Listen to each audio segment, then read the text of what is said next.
আসসালামু আলাইকুম ওয়া রাহমাতুল্লাহ।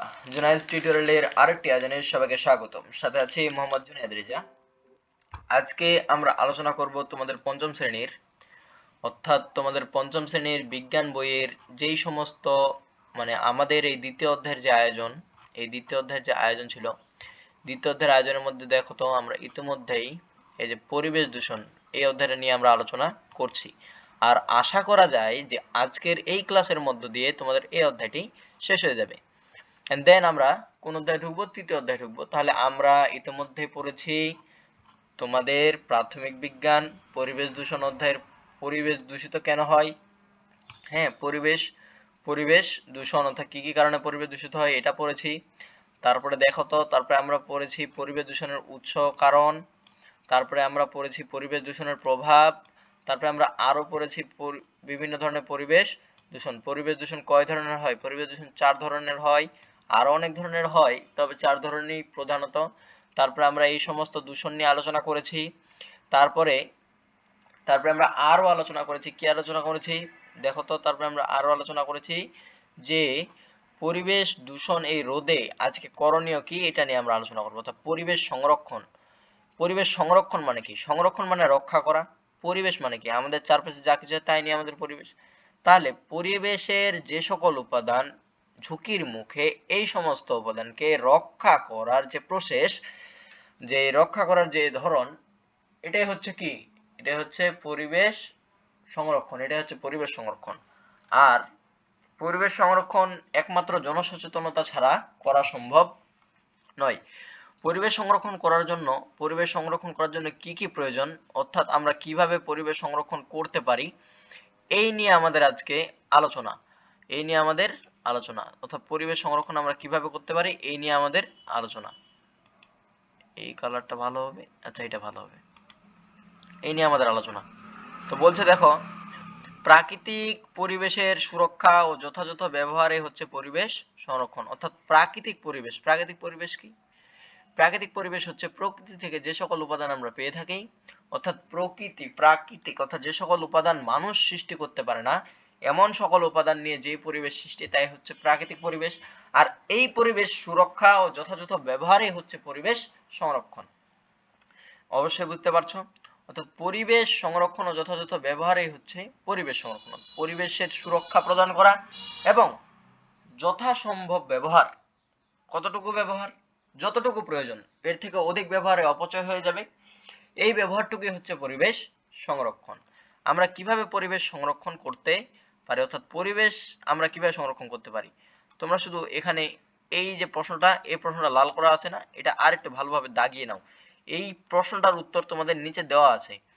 হ্যাঁ, অনেক সময় তোমাদেরকে প্রশ্ন মুখস্থ করতে বলা হয় যে পরিবেশ সংরক্ষণ আমরা কিভাবে করতে পারি, এটা তোমাকে বিভিন্ন গাইড বই থেকে দিতে পারে। কিন্তু আমাদের কথা হচ্ছে গাইড কেন, আমরা গাইড দূরে রাখবো।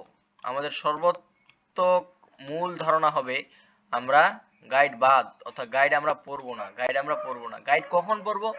যখন সম্পূর্ণ প্রস্তুতি শেষ। অর্থাৎ প্রস্তুতি শেষ, আমার আর এখন আর কোনো কিছু দরকার নেই। অর্থাৎ অল্প কিছু হলেই আমি বইয়ের আমার যে অভিজ্ঞতা, বইয়ের যে প্রস্তুতি, এটা আমার পূর্ণতা পাবে। হ্যাঁ, এই সময়টাতে আমি গাইড নিব। আর গাইড নিয়ে আমি দেখবো, গাইড কিন্তু পড়ার জিনিস না। গাইড নিয়ে তুমি দেখবা এই প্যাটার্নে প্রশ্ন হয়, এভাবে প্রশ্ন হয়, এই প্রশ্নটা এইভাবে আসতে পারে, এই প্রশ্নটা তো আরো এইভাবে আসতে পারে, এটা এইভাবে আসছে, এইগুলা তুমি দেখবা, কোনটার কত মার্ক এইটা দেখবা। হ্যাঁ, এরকম মনে করো তোমাকে এরকম একটা ছক দিবে, এই ছকগুলো দেখে রাখবা।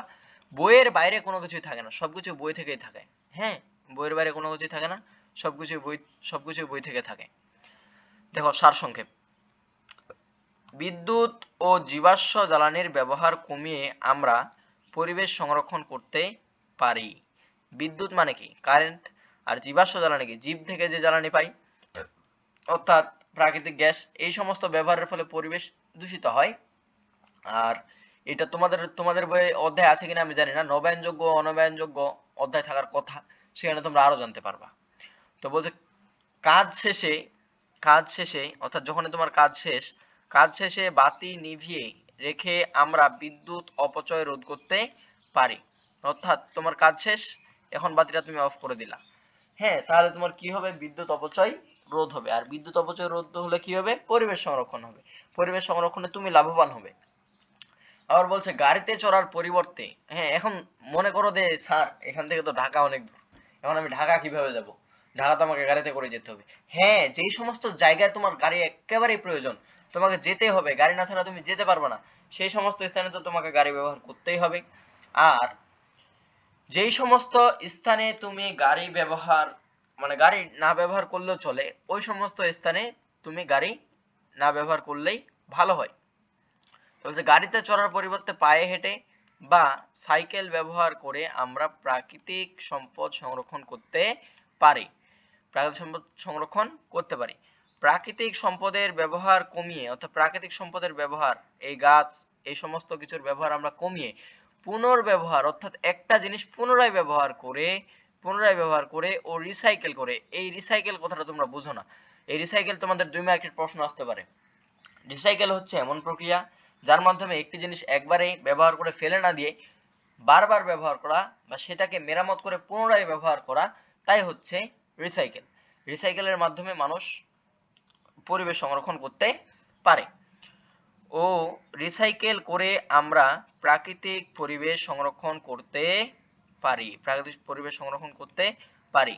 কারখানার বর্জ্য ও রাসায়নিক পদার্থ, তেল ও ইত্যাদি পরিবেশে ফেলার পূর্বে পরিশোধন করতে পারি। অর্থাৎ যে সমস্ত জিনিস, প্লাস্টিক, জানো প্লাস্টিক কুড়িয়ে কি করা হয়? প্লাস্টিক কুড়িয়ে আবার ওই জিনিস থেকেই নতুন জিনিস উৎপন্ন করা হয়। তাই আমাদের এক জিনিস একবার ব্যবহারের পর ফেলে না দিয়ে বারবার ব্যবহার করা উচিত। এর ফলে কি হবে? আমাদের পরিবেশ অনেকটা উপকৃত হবে।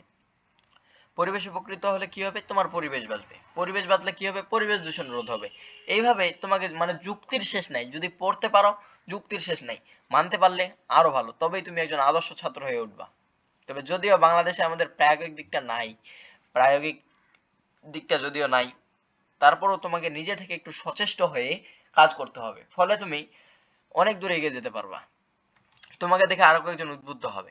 মাটি ও পুকুর বা নদীতে ময়লা ফেলা থেকে বিরত থাকি। মাটিতে বা পানিতে যদি আমরা ময়লা ফেলি তাহলে কি হয়? সেই স্থানটা দূষিত হয়ে যায়, সেই স্থানটা নোংরা হয়ে যায়। আর নোংরা হলে তোমার পরিবেশেরই ক্ষতি। ক্ষতি তো তোমারও না, ক্ষতি হচ্ছে পরিবেশের, আর পরিবেশের ক্ষতি হলে মানুষের ক্ষতি। ময়লা আবর্জনা নির্দিষ্ট স্থানে ফেলে এবং গাছ লাগিয়ে আমরা পরিবেশ সংরক্ষণ করতে পারি। গাছ আমাদের কি দেয়? এটা তোমাদেরকে প্রথম অধ্যায়ে পড়াইছি। গাছ আমাদেরকে দেয় অক্সিজেন, শোষণ করে কি? কার্বন ডাই অক্সাইড, পানি। পরিবেশের সংরক্ষণের অন্যতম প্রধান উপায় হচ্ছে জনসচেতনতা বৃদ্ধি করা। এই জন্য আমি প্রথমে এসে বলছি তোমাদেরকে যে পরিবেশ সংরক্ষণ করতে গেলে আমাদেরকে অবশ্যই মানুষের সহায়তা নিতে হবে। মানুষের সহায়তা ছাড়া কখনোই পরিবেশ সংরক্ষণ করা সম্ভব নয়। তো এই ছিল আমাদের আজকের এই পর্যন্ত আলোচনা।